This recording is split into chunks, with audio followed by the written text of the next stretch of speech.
Imagine this. You're walking through a crowded city street. It's rush hour. People glide past you, faces buried in screens, eyes glazed over with indifference, headphones sealing them off from the world. There are no greetings, no glances, no real acknowledgement that anyone else exists. You pass by a mirror outside a boutique window and catch a glimpse of yourself, and for a moment, something eerie happens. You don't recognize the person looking back, not because your appearance has changed, but because the expression feels like a performance. The set jaw, the slightly furrowed brow, the carefully constructed you that you project to the world, and you realize it's not entirely yours. It's something that was assembled piece by expectations, likes, filters, fears of irrelevance, and whispers of inadequacy disguised as inspiration. You keep walking. In your pocket, your phone buzzes. A notification: someone liked your post. A microscopic hit of validation. But strangely, it doesn't feel like pleasure. It feels like maintenance, like feeding a machine that's never full. And somewhere deep inside, under the curated identity, under the armor of competence and charm, you sense it, a hollow space, a space where your real self used to live before it got replaced by the version that performs better. How did we get here? How did we become a society of individuals obsessed with being seen, yet terrified of being known? Why does it seem like the world increasingly rewards those who shout the loudest, pose the best, and care the least, while those who are sincere, vulnerable, or introspective are dismissed as weak, irrelevant, or invisible? How is it that despite all our talk of authenticity, self-love, and emotional intelligence, we're watching narcissism not only rise but evolve? It no longer wears the cartoonish face of arrogance or self-admiration. No, the new narcissist is subtle, polished, socially intelligent, and often unaware. The real danger is not the obvious egotist, but the quiet, unconscious narcissist that lives within all of us, shaped not by malice, but by a culture that demands performance over presence, image over essence, and attention over intimacy. You might say, but I'm not a narcissist. And yet, how much of your self-worth is quietly tethered to how others perceive you? How often do you check your reflection, not in the mirror, but in people's reactions? How much of your daily life is dictated by the need to be seen, acknowledged, affirmed? Narcissism in its modern form doesn't always look like grandiosity. Sometimes it looks like chronic self-monitoring, a persistent pressure to market yourself, a fear of being ordinary, a subtle addiction to applause, even if it's just a virtual thumbs up. And here lies the paradox. We live in a time where we're more connected than ever, yet more individualistic, more self-focused, more fragmented. The tools of connection have become the tools of performance. And what was once a mirror has become a stage. We're taught to build a personal brand, before we're taught to ask, who am I beneath all this branding? We're encouraged to love ourselves, but only once we've improved, optimized, and fixed all our flaws. We're told to chase meaning, but only if it leads to metrics, visibility, and influence. What if narcissism isn't just a personality disorder? What if it's a cultural epidemic, an unconscious adaptation to a society that rewards surface over substance? Because narcissism at its core isn't about confidence. It's about survival. It's what happens when a person is conditioned to believe that being enough is never enough, when we must constantly become something to earn love, attention, or safety. What if society doesn't just tolerate narcissism, but manufactures it? Think back to your earliest moments in school. Were you praised for being curious or for getting the right answer? Did your worth come from your questions or your grade? Were your emotions welcomed or managed, controlled, redirected? Think of your teen years. When did you first start comparing yourself to others?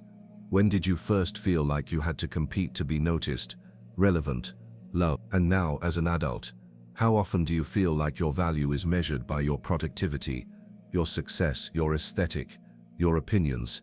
Do you even remember who you were before you learned to edit yourself? Imagine a child standing in a room full of mirrors. Every mirror reflects a version of who they could be: successful, attractive, admired, influential, but none of them reflect who they actually are. Over time, the child learns to step into one of the mirrors, to wear it like a costume. The real self retreats. The performance begins. Now imagine a society built on those mirrors, a culture where attention is currency, image is survival, and self-worth is outsourced to strangers, Where does the real self go? That is the great question. In a society that rewards narcissistic traits, punishes vulnerability, and blurs the line between identity and image, how do we not become narcissists? Or perhaps the harder question is this: have we already become them without even knowing? This isn't just a question for psychologists. It's a question for anyone who feels the ache of disconnection, the fatigue of self-promotion, the emptiness of chasing approval. You're not broken. You're not vain. You're adapting to a system that profits from your performance. But adaptation has a cost. It costs us our depth, our ability to truly connect, our capacity for empathy, humility, and introspection. And the longer we stay in the mirror, the harder it becomes to find the door back out. But there is a way back. To see it, we must go deeper, into the origins of this hidden narcissism, into the psychology and philosophy that explain why society breeds it, and how the very things we crave, love, recognition, purpose, can be turned against us. This is more than a psychological pattern, it's a cultural design, and to break free we must first see it clearly. Next we'll explore where this all begins, beneath the surface, behind the mask, in the forgotten depths of the human psyche. You wake up. Before your feet touch the floor, you've already reached for your phone. Notifications blink, messages, metrics, reactions. Somewhere in that glowing screen your worth is being measured. Not consciously, not cruelly, but subtly, like a ritual you never agreed to but still perform. And it all feels normal. This is the hidden problem. Narcissism isn't rising because people are getting worse. It's rising because the world is changing in a way that requires narcissism for psychological survival. To understand why, we must turn inward, into the dark architecture of the human psyche, and outward, to the forces that have shaped it. Let's begin with Carl Jung. Jung spoke of the persona, the mask we wear to meet the expectations of society. It's not inherently bad. In fact, it's necessary. You can't walk into a meeting or a relationship with your raw, unfiltered self on full display. But the danger, Jung warned, is when you begin to identify with the mask, when the performance becomes the person. In a healthy society, the mask is worn lightly. You take it off in intimate spaces, among trusted people, in solitude. But in this society, the mask is welded to the skin. It becomes your digital avatar, your social identity, your brand. We are no longer just individuals. We are products, marketed, monetized, measured. Now consider this. What happens to the self when it is constantly commodified? What happens when your value is determined not by your character, but by your visibility? This is where Schopenhauer's grim insight enters. He believed that human desire is fundamentally insatiable, that the will, our inner drive, is a force that constantly seeks, but never rests. Society in its current form hijacks this will. It takes the natural human longing for meaning, connection, and purpose, and redirects it towards status, validation, and self-image. The will becomes addicted to reflection, not self-reflection, but reflection through others. Do they like me? Am I good enough? What will they think if I say this, wear this, post this? Underneath the narcissist is not a swollen ego, but a starving one. Jung would call this the shadow's compensation, a way to overinflate what we secretly feel is missing. A culture that forces people to constantly curate themselves is a culture that teaches them to fear their own inadequacy. Narcissism becomes a psychological shield, but society doesn't just allow this shield, it rewards it. From a young age we are taught that value lies in comparison. Who's the smartest, the most attractive, the most likable, the most followed? So begins the architecture of the false self, a carefully assembled version of you, designed to meet the expectations of others. You don't become who you are, you become who is accepted. Thinkers like Gabor Mate have noted that the core wound of addiction is disconnection from the self, and narcissism in its cultural form is an addiction to approval, image, control. We chase these things not because we're vain, but because we're disconnected. Disconnected from stillness, from inner truth, from the parts of ourselves that were labeled too much or not enough. But let's step further back. What kind of society creates these conditions? Nietzsche might say, a society in decay. He warned of the herd mentality, the psychological impulse to conform, to blend in, to avoid the discomfort of standing alone. In his view, the modern world, in its effort to be tolerant and safe, paradoxically flattens the individual. Originality becomes dangerous, depth becomes irrelevant, pain becomes pathologized. And in this flattened world, People no longer seek truth, they seek acceptance, so the individual split. One part yearns for authenticity, the other part craves validation. The result, a constant inner tension that only narcissistic traits can temporarily soothe. Confidence becomes performance. Vulnerability becomes branding. Even suffering becomes something to aestheticize. The tragedy: no one is faking, everyone is adapting.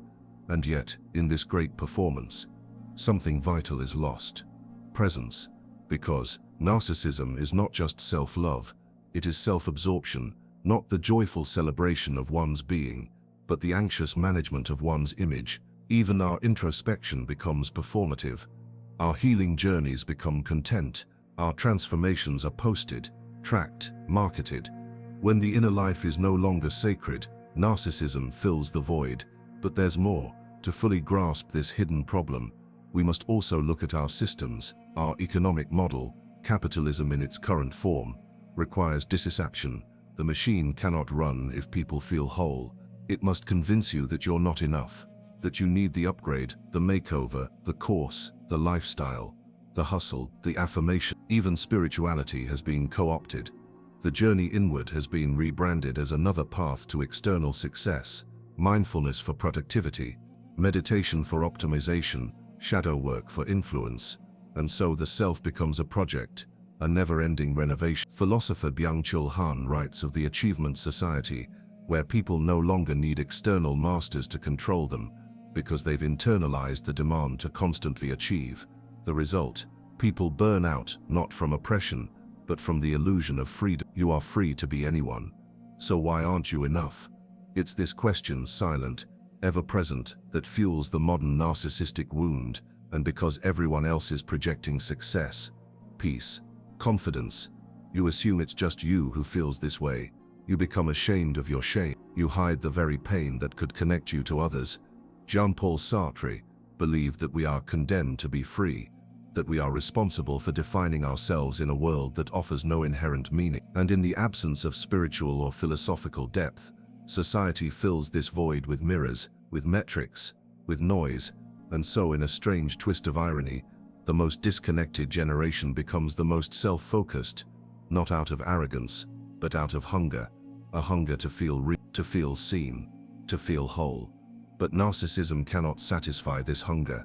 It is a mask that demands more masks, a performance that can never rest, a feedback loop that grows more frantic the longer it runs. We are not born narcissists. We become them through exile from authenticity. Because when your own identity is fragile, propped up by perception, you can't afford the vulnerability of real connection. Real intimacy requires surrender, imperfection, the willingness to not be in control. But narcissism fears surrender. It craves control. It demands admiration. And so we enter relationships already wearing armor. We say, "Love me," but what we mean is, "Validate this version of me I've worked so hard to construct." And when someone starts to see through the mask when they get too close, we either push them away or perform harder. Narcissism kills intimacy not with cruelty but with fear. Now think about your internal world. The narcissistic impulse doesn't just reshape how you relate to others, it rewires how you relate to yourself. You begin to see yourself not as a being to be known, but as a product to be improved. You track your progress, optimize your habits, curate your morning routine. And while these actions might seem like growth, they're often fueled not by self-love but by self-criticism in disguise. The question is no longer, who am I becoming? It's how do I appear to be becoming? This constant self-surveillance becomes exhausting. You begin to live with a second set of eyes, an imaginary audience that watches everything you do. Even your quiet moments become performances. Even your private thoughts become PR strategies. And slowly something strange happens. You lose access to your own emotions. Because emotions, true emotions, are messy, non-linear, unpredictable. They don't fit into aesthetic captions or confident personas, so you suppress them, repackage them, pathologize them. You feel sad. There must be something wrong with your mindset. You feel uncertain. Time to grind harder. You feel angry. Post about your boundaries. This is what philosopher Søren Kierkegaard called the despair of the self that does not want to be itself. When you are trapped inside an identity you had to build to survive yet now suffocates you. And then comes the loneliness. Not the kind solved by company, the kind that lingers even in a crowded room, even with 1,000 followers, even when your inbox is full. The loneliness of being unseen even by yourself. You might wonder, how can I feel lonely when I'm constantly interacting, posting, engaging? But you know the answer. You're not being you. You're being a version of you that's safer, more palatable, more rewarding. But a narcissistic society tells you the opposite. It says, don't go inward, go viral. Don't face your pain, monetize it. Don't grow through struggle, rebrand it as strength.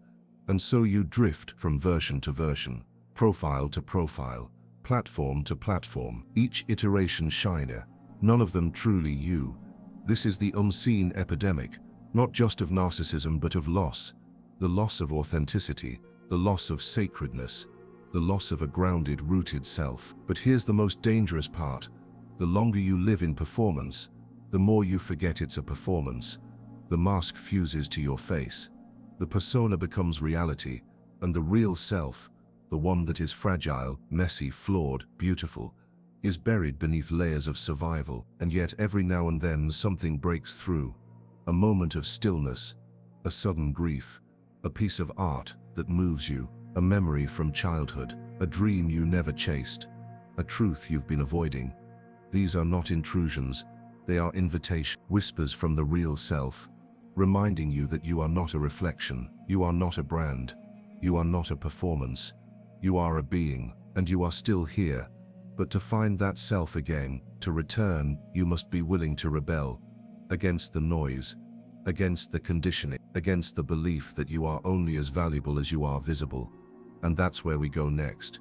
Because now that we've seen the mirror, we must shatter it. In the next section we'll explore the rebellion, how to break free from the narcissistic trap society builds around us. Not by rejecting the world, but by reclaiming ourselves. A revolution of the soul begins.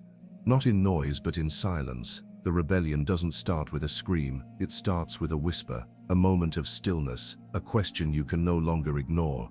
Who am I when no one is watching? That question is a crack in the mirror, and once it appears, the reflection begins to flicker. The likes don't feel as satisfying, the praise doesn't quiet the anxiety, the mask begins to. You realize that everything you've built, the persona, the presence, the perceived success, rests on a foundation of performance, and suddenly, you don't want to perform anymore. You want to feel. That desire alone is radical. In a society that commodifies identity and rewards self-absorption, choosing to be real is the most subversive act of all. This is the beginning of the rebellion. But make no mistake, breaking free isn't a motivational cliché. It's not about deleting your accounts, moving to a cabin in the woods, or preaching authenticity in an Instagram post. It's psychological warfare, a quiet, persistent resistance against everything you were trained to believe about worth, identity, and love. Let's begin with a shift, so subtle it sounds almost ridiculous. Stop trying to be special. That's right, don't aim to be extraordinary, aim to be whole.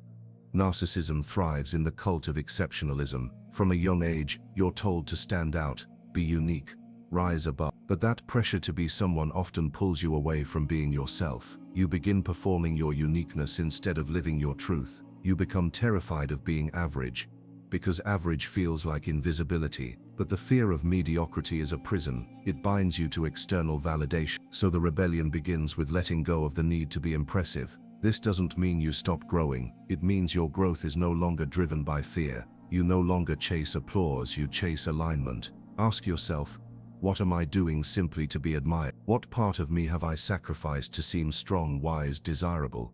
What if I no longer needed to be seen a certain way? These are dangerous questions in a narcissistic society, because they pull you inward, and inward is where the system has no power. Next, you must confront a truth that will break something open.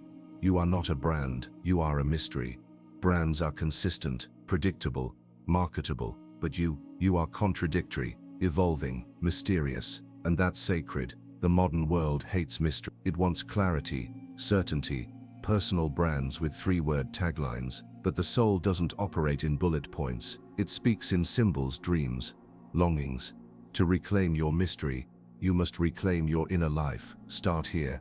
Do something without sharing it. Write something no one will read. Dance with the lights off. Grieve without narrating it. Create without commodifying. Let something be yours and yours alone. This is spiritual defiance. It rebuilds the muscle of interiority, the sense that your life has meaning even when no one is looking. Then you must enter the forgotten wilderness. Your shadow. As Jung taught, the shadow is everything you've disowned.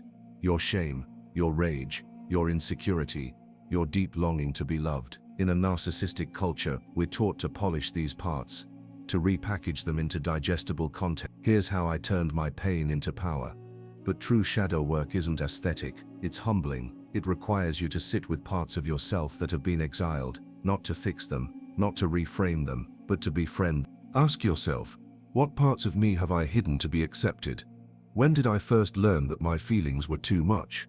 What stories do I carry about what makes me lovable? These are not soft questions, they're nuclear, because when you meet your shadow, you realize something terrifying and beautiful. You never needed to perform in the first place. You were already whole. But wholeness is a threat to a society built on scarcity. If people stopped chasing idealized versions of themselves, entire industries would collapse. Self-help would become self-remembrance. Influence would become intimacy. Content would become silence. And silence is what you need next. Not just the absence of noise, but the presence of stillness, meditation, solitude, walks without distraction. These are more than wellness tools. They are acts of rebellion, because in silence, the persona crumbles, the real voice emerges, and it won't sound polished, it won't sound clever, it might not even make sense, but it will be yours. This is where the real healing begins. Now let's be clear, this path is lonely, not because you're alone, but because you're moving against the tide.